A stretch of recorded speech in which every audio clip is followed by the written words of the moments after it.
Rasulullah itu ada sampai saat ini. Nah, nampak suruh iblis ada sampai saat itu. Pasuruh jin ada sampai saat itu.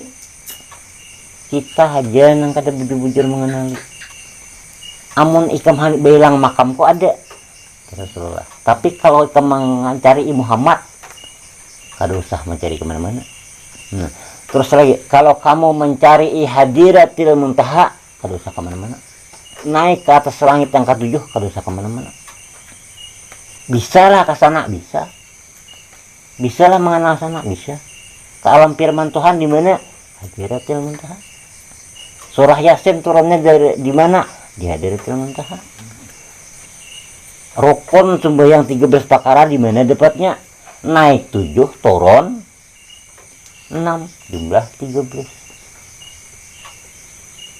Di mana memperoleh kalimat subhana bi aqla wa bihamdi? Karena sesuatu penglihatan. Orang masuk neraka, turun api neraka, kemudian Nabi menyebutnya mudah-mudahan mereka itu terbangkit dari siksa api neraka. Dikatakan oleh Nabi subhana bi aqla wa bihamdi, terjadilah bacaan untuk sembahyang tadi. Langit keberapa itu ada nabinya. Di saat Nabi Isra melewati itu tempat kedudukan Nabi, maka disambut Nabi kita tadi, disambut oleh para Nabi yang terdahulu itu dengan salawat mulut dibe sampai ke hadiratil muntaha. Itu siapa yang ada di sana? Di situ ternyata adalah malaikat 10, tapi 10 kali 1 juta malaikatnya. 10 kali 1 juta, satu berarti 1 juta. 10 kali 1 juta ibarat kita tuh, artinya kada terhitung lagi banyaknya. Nah, disitulah tempat perkumpulan para malaikat. Kemudian malaikat menyambut kepada Nabi tadi dengan marhaban ya nur aini. Nah, di sana.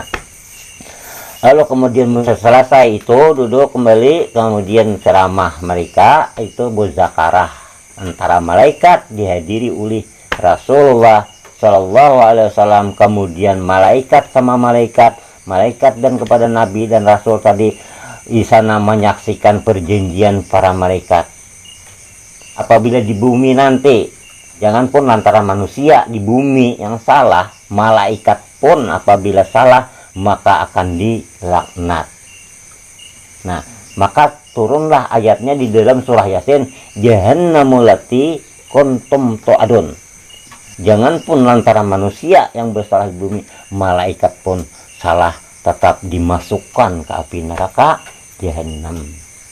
Jadi surah Yasin yang ditemukan di hadiratil muntaha itu. Kemudian Nabi turun kembali, itu nemukan namun Nabi lagi, terus sambut lagi, dan Nabi lalu bertanya apa gerangan mereka itu.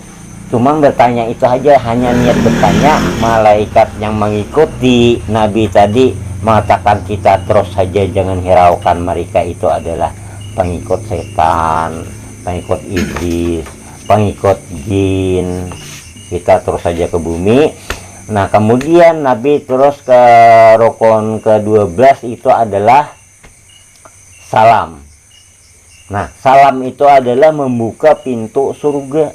Karena pintu surga di sana itu, pintu itu hanya satu. Belum lagi dikatakan bahwa itu pintu surga, belum dikatakan itu pintu neraka. Setelah terbuka, pastilah pintu neraka, pastilah pintu surga. Nah, kenapa pintu surga dan neraka itu cuman satu saja?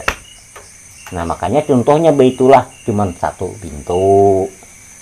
Apabila kabar baik kabar tadi benar, maka di dalam pintu ini adalah surga. Jadi pintu aja itu belum lagi pintu surga dan neraka. Allah wabarakatuh. Assalamualaikum warahmatullahi wabarakatuh. Sudah terbuka pintu, ternyata di dalam adalah surga isinya.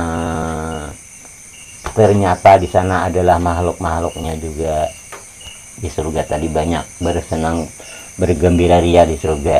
Nah, kemudian Nabi yang ke-13 rokonnya adalah tartib. Kemudian Nabi mentartibkan mereka-mereka yang di dalam surga tadi. Nah, itulah orang memaknai mana tartib itu belum ada jelas. Ada menerangkan bahwa tartib itu menghabisi pekerjaan, maknanya selesai. Tartib itu adalah pekerjaan yang benar lu teruskan, pekerjaan yang salah hentikan. Itulah namanya tartib. Mentertibkan, menyampaikan tingkah laku sembahyang, mentertibkan cara menyampaikan surah Yasin, menyampaikan ke dalam orang berada di dalam surga tadi.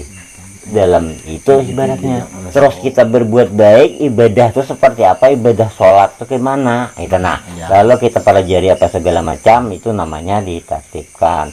Nah, selain daripada itu, adakah tertib itu? Ada. Selain daripada sembahyang, selain daripada baca ngaji, jadi tertib selain daripada itu, nafkahi anak dengan cara halal. Terus lagi kita batas-batas tanah yang tepat dan benar, saksi dan kiri kanan. Terus lagi makanan. Nah, itu harus kita tertibkan. Yang mana yang bagus yang dimakan, nah mana yang kada. Ada yang haram, ada yang halal. Nah, dijelaskan ini yang kada boleh dimakan, ini boleh dimakan. Alasannya itu ada. Alasannya babi ada, alasannya kuduk ada. Nah, itu sebelum mendapatkan alasan-alasan itu adalah harus diteliti lebih dulu. Berbulan-bulan lamanya meneliti barang sesuatu yang kita makan.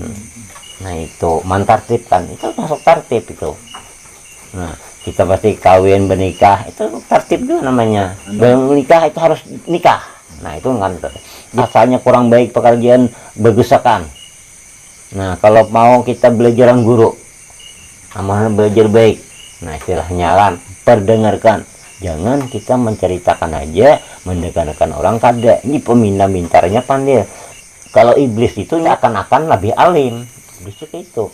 Tapi menjelaskan ke dalamnya kada mau. Sehingga parnom. Nah, artinya rahasia dan rahasia. Boleh jinya belajar aku, tapi kan harus bayar. Nah, itu kan pekerjaan iblis seperti itu. Nah, tapi kalau dari Jibril gratis. Nah, cuman ongkos jalan aja aku nah. Kalau ada kawak berjalan seorang, ambil kau kah? Nah, gitu. Jadi yang mahal harganya dikerjakan orang, yang murah harganya tidak dikerjakan orang. Nah, inilah anjuran iblis. Itulah orang terpimpin dari iblis seperti itu.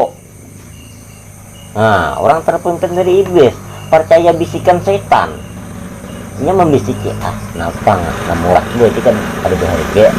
Ujarnya iblis itu gitu. Berarti kan ada bernilai gara-gara. Nah, itu iblis namanya. Berarti ini bertuhan kan iblis. Nah, kalau ini marah-marah aja nyari pesan apa ini kan. Padahal pekerjaan orang baik, tapi nya kasar-kasar. Malah bila orang melawan, malah dia tindas. Nah, berarti itu adalah Tuhannya itu adalah jin.